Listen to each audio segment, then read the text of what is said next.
দুনিয়ার সাধারণ মানুষ একটা কিছু দিলে বারবার দেখাচ্ছি, দেখ আমার জামাই এটা দিছে, আমার ছেলে বিদেশ থেকে এটা পাঠাইছে, প্রশংসা শুরু করে দিয়েছেন। কিন্তু আল্লাহ যে আপনাকে কত কিছু দিল, একটা দিন তো নীরবে বসে বলতে পারেন নাই, আল্লাহ তুমি আমাকে চোখ দিছ, এটা না দিলে কিচ্ছু দেখতে পারতাম না। অন্তর থেকে আলহামদুলিল্লাহ বলতে পারছি না। আল্লাহ আমাকে কান দিছে, আল্লাহ আমাকে একটা চেহারা দিছে, আল্লাহ আমাকে কত কিছু দিল। কোনোদিন তো মানুষকে বলতে পারি নাই, দেখ আল্লাহ আমাকে অনেক কিছু দিছে। এই ফিলিংস আমাদের দরকার, এই মনুষ্যত্ব আমাদের দরকার, এই শুকরিয়া আদায়ের মনোভাব আমাদের দরকার। বারবার বলবেন, আল্লাহ তুমি আমাকে যা দিছ অন্য কেউ তা দিতে পারে না, সম্ভব না। মানুষ কত কিছু বানাইতে পারছে, একটা চোখ বানাইতে পারে নাই। বিজ্ঞানীরা কত কিছু আবিষ্কার করতে পারছে, কিন্তু আল্লাহর দেওয়া ধানের মতো একটা ধান বানাইতে পারে নাই। কি দিবে মানুষেরা? চিন্তা করে একটা আম বানাইতে পারবে? পারবে না। কিসের এত অহংকার? একটা আম বানায় দেখেন আমার সামনে, একটা আম বানাইতে পারেন না। আল্লাহ কোন জায়গা থেকে আম বানাইছে দেখছেন নি?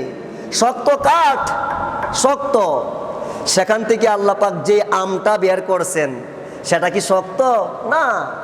এমন সুস্বাদ, এমন মজা, এমন মজা যেটার কোনো তুলনা নাই। শক্ত কাঠ থেকে আল্লাহ পাক নরম ফল বের করছেন। একটা কলা গাছের দিকে তাকিয়ে দেখেন না, ভিতরে পানি আর পানি, কিন্তু কলাটা খেয়ে দেখেন না কত সুস্বাদ। তিনি কে? বলেন না তিনি কে? আরেকটু অন্তর থেকে বলেন না তিনি কে? আহা, তিনি মাটি থেকে কত কিছু বের করলেন। মাটি, এক কালার মাটি, সেখান থেকে গাছ বের করলেন, গাছের ভেতর থেকে ফুল বের করলেন। আমার আল্লাহ পাক গাছের ভেতর হতে পাতা বের করলেন, প্রত্যেকটা পাতার মধ্যে কত রকম কাজ করলেন। এক একটা পাতা কত ডিজাইন, এক একটা ফুল কত সুন্দর, এক একটা গাছ কত সুন্দর, প্রত্যেকটা গাছের ফল কত মজা। এগুলো আমরা চিন্তা করি না। একটা ফল হাতে নিয়ে কোনোদিন বলি না মাওলা আলহামদুলিল্লাহ? বলছি কোনোদিন? বলি নাই। সন্তান একটা জিনিস দিছে, বারবার মানুষকে দেখাচ্ছি।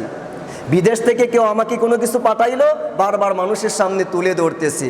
তো সম্মানিত বাবাজিরা, আল্লাহ পাক রব্বুল আলামিন বলেন, লা ইন শাকারতুম, যদি তোমরা আমার নিয়ামতের শুকরিয়া আদায় করো, লা আজিদান্নাকুম, আমি অবশ্যই অবশ্যই তোমাদের নিয়ামতগুলা কি করব? বাড়িয়ে দিব। সুবহানাল্লাহ বলেন না? তাহলে শুকরিয়া আদায়ের দরকার আছে না নাই? আপনি কেমনে শুকরিয়া আদায় করবেন?